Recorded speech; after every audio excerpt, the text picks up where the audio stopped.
आदमा पुराण रुद्र म्हणजे कोण आहेत? साक्षात महादेव. आणि मग लक्षात आलं बाळूमा साक्षात कुणाचा अवतार आहे? महादेवाचा. आता महाराज तुम्ही बाळूमाचं पंढरपूरच्या पांडुरंगाचं काहीतरी बोलला होता मध्ये बुवा, तेवढं आम्हाला कळलं म्हणजे आम्हाला तेवढं बी लक्षात येईल, तेवढं बी आम्हाला सांगून जा ना. आता ऐका, बाळूमामा वंशातून कायम पंढरपूरच्या वारीला जायचे.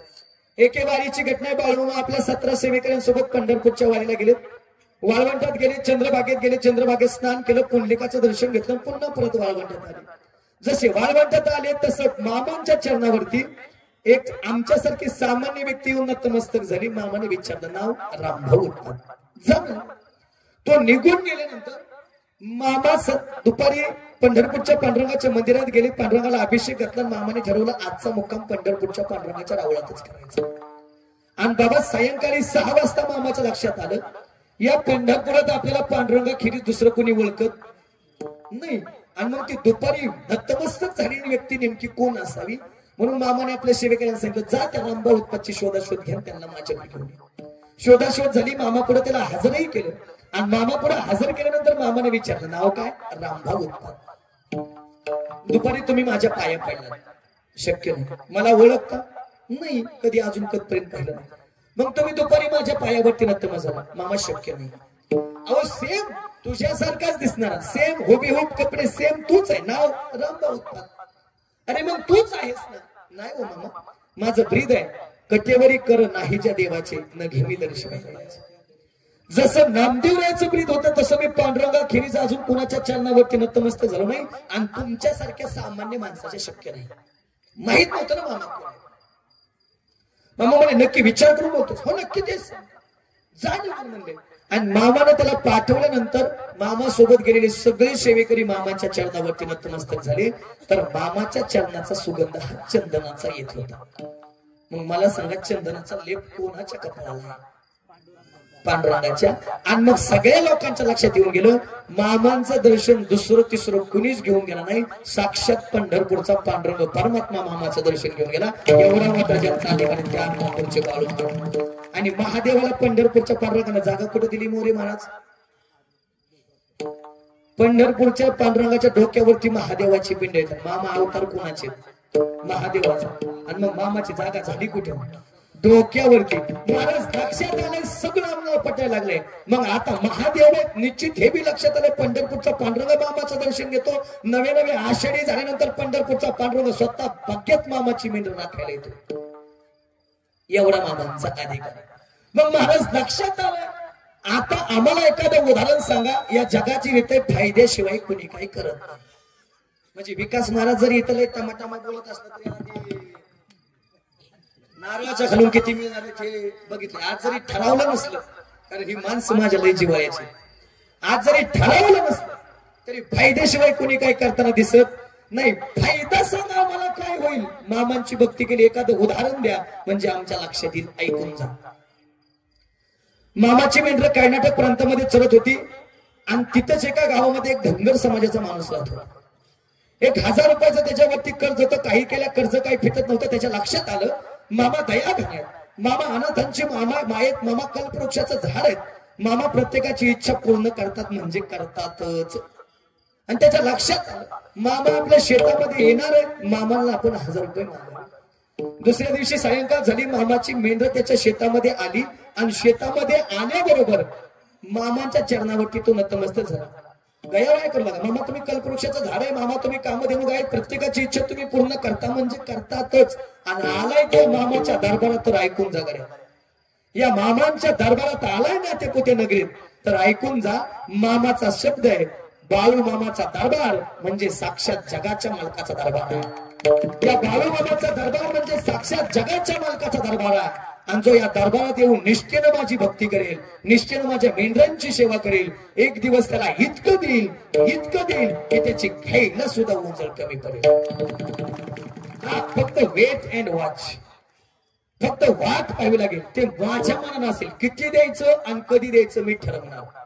तो ठरवायचा तुम्हाला अधिकार नाही. ते तुम्हाला ठरवायचं असेल तर तुमच्या सेवेची मला गरज नाही, तुमच्यासारख्याच्या सेवेची मला गरज नाही. वेळ आली म्हणजे देणारच, पण तोपर्यंत वाट पाहावी लागेल म्हणजे लागेलच.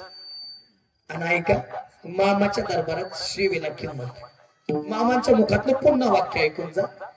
मामा कायम म्हणायचे, अरे करशीला सेवा, अरे करशीला सेवा तर खाशील पोटभर मेवा. मामाचं सांगणं इथं सेवा हा दार म्हणतात. मामाच्या दरबारात महिला मंडळ तुम्ही मेंढर राखायला जाऊ शकत नाही, पण इथला तांब्या जरी इकडे केला ना, इकडचा तांब्या उचलून जरी इकडे ठेवला ना, तरी मामाच्या डायरीला त्याची नोंद होते. आणि मामाचा स्वभाव आहे, मामा कोणाचा उपकार आपल्या डोक्यावर ठेवत नाही. तुम्ही तांब्या जरी इकडचा उचलून इकडे ठेवला तरी मामा त्याच्या बदल्यात तुम्हाला देणार म्हणजे देणारच. हा नारदाच्या गादीला शब्द देतो. आतापर्यंत अनेकाला दिले, मी हळूहळू सगळी उदाहरणं काढत जाणार आहे. आज थोडा वेळ लागला तरी लागू द्या, पण आज परफेक्ट बाळूमाचं चिंतन आपल्याला ऐकायला मिळणार आहे. तो नतमस्तक मामा आतापर्यंत तुमचा इतिहास ऐकून आहे, पण मामाचा स्वभाव जेवढा प्रेमळ तेवढा रागीट पण. बरं का, थोडा मॉनिटर. मामाचा स्वभाव जेवढा प्रेमळ तेवढा रागीट पण.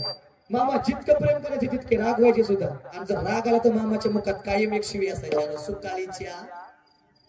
म्हणजे कायम मामा म्हणायचे. मामा त्याला म्हणले, अरे सुकाळीच्या पैसा काय झाडा लागतो काय, आणला तोडला तुझ्या हातात दिला, अरे कष्ट करावं राबावं, हरामचं पचत नाही कष्टाचं पचत. आणि ऐका बरं, मामाच्या दरबारात आलाय तर ऐकून जा. मामाचे लय गोड वाक्य. मामा सांगतात, श्रीमंती आणि गरिबी होऊन सावलीचा खेळ आहे. हे संध्याकाळ झाली की इकडे असणार आहे, सकाळ झाली की इकडे असणार. मामा म्हणतात, श्रीमंती आणि गरिबी होऊन सावलीचा खेळ आहे, म्हणून लय श्रीमंती आली म्हणून माजू नका, आणि गरिबी आली म्हणून लाजू पण नका. श्रीमंती आली म्हणून माझाच नाही, कधी पाय बदल सांगतात नाही, कधी राजाचा रंग होईल आणि रंगाचा राजा होईल सांगतात नाही. आले देवाजीच्या मनात तिथे कोणाची तरी ना, हरिचंद्र आणि वाहे डोंब्या घरी पाणी. तुका म्हणे आले समर्थाच्या मना, जरी होय राणा रंग त्याचा. कधी बदल सांगता येत नाही, म्हणून श्रीमंती आली तरी पाय जमिनीवरती राहायला पाहिजे. उदाहरण ऐका, आज ज्यांच्या निमित्तानं हा एवढा मोठा कार्यक्रम आहे, ज्यांच्या आयोजनातून एवढा मोठा कार्यक्रम आहे, ते शेंडगे कापड दुकानाचे मालक. शून्यातून विश्व निर्माण केलं. पण आज जरी श्रीमंत असते, आज जरी मामाच्या कृपेने सगळं काही चांगलं असलं, तरी पाय मात्र जमिनीवर आहेत. याला म्हणायचं नम्र झाला होता ते निघून गेले. किती पैशाला किती संपत्ती आली तरी माणसाला नंबर राहता आलं पाहिजे, कारण अहंकारे नाडीला तुका म्हणे वाया गेला, आणि अहंकार गेला तुका म्हणे देव झाला. नम्र झाला त्याने कोंडिले आनंद. जर नम्र असाल तर देव काय जगाचा बाप तुमच्या घरी येऊन आपल्याशिवाय राहत नाही, पण नम्रतेला जगायला पाहिजे. माझं लक्ष द्या, ऐकून जा जरा. मामाच्या चरणावरती तो नतमस्तक झाला. मामा सांगणार पैसा काही झाडाला लागत नाही, तो गाया वाया करू लागला. मामा आतापर्यंत खूप ऐकून आहे, परत कष्ट करेल कमील, पण आता 1000 रुपयाची नळे कात्रीत घालू तेवढे 1000 रुपये द्या मला. मामा म्हणले, ही जमीन कोणाची? माझी आहे. मग या जमिनीला काय म्हणतोस? काळी आई म्हणतो. मग आयांनो ऐका, आईचा एक इतिहास. आई स्वतः उपवाशी राहील, पण आपल्या लेकराची भूक भागवते म्हणजे भागवतेच. 2-3 दिवस स्वतः पाण्यावरती दिवस काढेल, पण आपल्या लेकराच्या मुखात अन्नाचा कण घालणार म्हणजे घालणारच तिला आई म्हणतात. म्हणजे आई प्रेम करते आणि बाप राक्षस आहे असं नाही. उलट आईपेक्षा ज्याचं प्रेम जास्त आहे त्याला बाप म्हणतात. अरे बाप म्हणजे जगण्याचं माप आहे, बाप म्हणजे पाठीवरची थाप आहे. जरी कधी रागवलं ना तरी ज्याची माया अमाप आहे ना, तो म्हणजे बाप आहे, तो म्हणजे बाप आहे. अरे यशाच्या उत्तम शिखरावरती घेऊन जाणारी मुलाला शिडी म्हणजे बाप आहे. समुद्राच्या ऐल तळून समुद्राच्या पैल तीरावरती घेऊन जाणारी होडी नौका म्हणजे बाप आहे. बाप म्हणजे निश्चित काय, ऐकून जा. ओ रामती माया त्याच्या काळ्या मेघवानी, ओ रामती माया त्याच्या काळ्या मेघवानी, दाखविना कधी कुणा डोळ्यात पाणी. जिजू जिजू संसाराचा गाडा हाकला, ओटामध्ये हसू जरी कनावा कला. घडीभर तो थांब गड्या, ऐक त्याची धापर, लय वगड हाय गड्यार, उमगा या बापर. अरे आई कळते पण बाप कळत नाही. आईचा एक इतिहास आहे. आई स्वतः उपाशी राहील, पण आपल्या लेकराची भूक भागवते म्हणजे भागवतेच. जमिनीवरती नतमस्तक व्हायला सांगितलं आता. तो माणूस जमिनीवरती नतमस्तक झाला, तसं मामाने आपल्या हातातली काठी घेतली, 3 वेळा जमिनीला टोचवली. जशी जमिनीला काठी टोचवली तशी जमीन दुभंगली, पैशाचं गाठोड वरती आलं.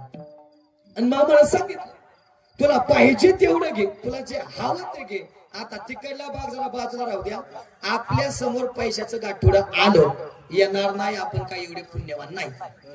पण चुकून आपल्या पुढे पैशाचं गाठोडं आलं तर आपण गाठोडच पळवणार का लागते तेवढं. कसं आहे चोपदार, कसं म्हणजे तुम्ही घेऊन जाणार, मी काय ब्रह्मचारी काय, मी काय ठेवणार काय, उलट तुमच्या आधी मी पळवणार. म्हणजे आपण पैशाला हापतलेली माणसं.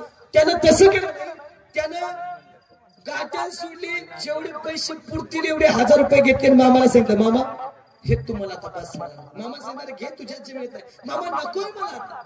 आता मामाला तरी ते दुसऱ्या व्यक्तीला मदत करायची वाईट नाही, पण मामाने तसं केलं नाही. मामा सांगितलं तुझ्या जमिनीतलं आहे, तुझ्या हातानं गाठण बांध. त्यानं गाठण बांधली आणि पुन्हा मामाने 3 वेळा काठी जमिनीला टोचवली.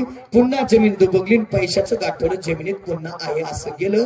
म्हणजे जर सेवा खरी असेल तर मामा मेवा देतात, म्हणजे देतात. बोला बोला बोला लक्षात आलंय.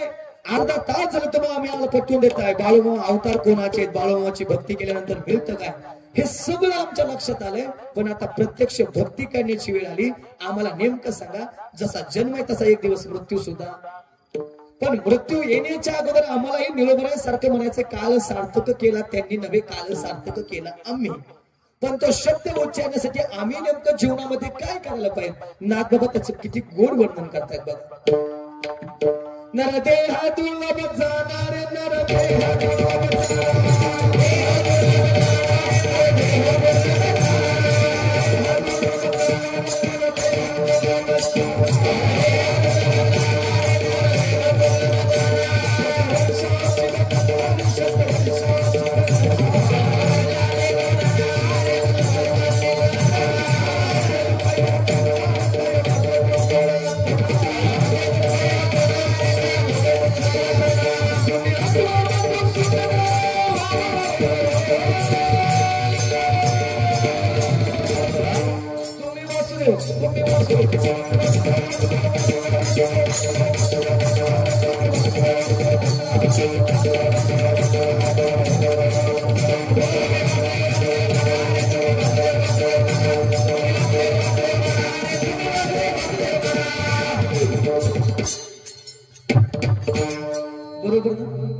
काकड्यामध्ये वासुदेव नावाचं प्रकरण, त्यात नाथ म्हणतात नरदेह दुर्लभ जाणार. बाबा जुन्या काळात वासुदेव घरी यायचे का? वासुदेव जुन्या काळात ती उलटी टोपी असायची, त्याला भारी मोराचे पिसारी असायचे आणि अशी टोपी सजवलेली असायची. सकाळ सकाळी पहाटे 4-5 वाजता यायचे आणि आपल्याला जाग करायचे. गाणं लय भारी म्हणायचे, दान पावलं दादा दान पावलं, वासुदेवाला दान पावलं, सकाळच्या पाणी दान पावलं होतं ना. ते पिंगळे यायचे का हो मावशी? पिंगळे यायचे का? पिंगळे जुन्या काळात घरी ते एक हातात कंदील असायचं, एक हातात टिमकी असायची, टिम टिम टिम टिम टिम टिम टिम टिम. ते यायचे ना सकाळी, आपल्याला जागा करायचे. आई आता वासुदेव येतो, आता पिंगळा येतो. आता वासुदेव येत नाही, आता पिंगळा येत नाही, आता येतो सकाळ सकाळ पटरावाला पोंग पोंग.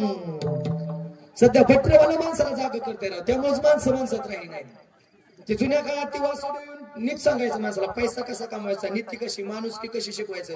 ती मोरे म्हणायचं बटरावाला येतं ना, तर एकच सांगतं, खाली घ्या, टोच घ्या, पट्टार घ्या, पाव घ्या, मराव का खाऊ नका तेवढंच. लय वाट झालं. ते जुन्या काळात वासुदेव यायचं लय भारी गाणं म्हणायचं बघा, तुला आठवेल सगळ्याला ते गाणं.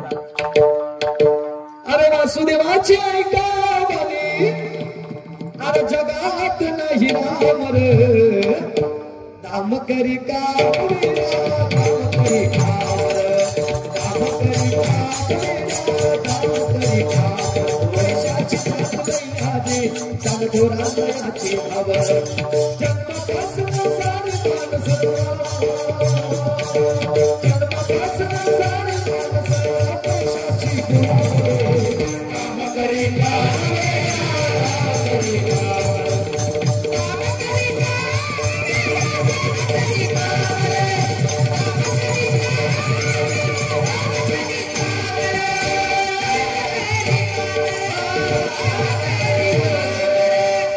होती का ही गाणी? होती ना. ते जुन्या काळात ते गाणीच भारी होती, कधी बी म्हणा ते आनंद देतात. आताच्या काळात काय काय गाण्यांचं मला मिळच लागलं नाही. अण्णा माझी जिंदगी चालली कीर्तन करता करता, रोज हलक्या हाताने 2 जिंदगी चालली कीर्तन करता करता, पण मला एका गाण्याचा मेळ अजून लागलाच नाही.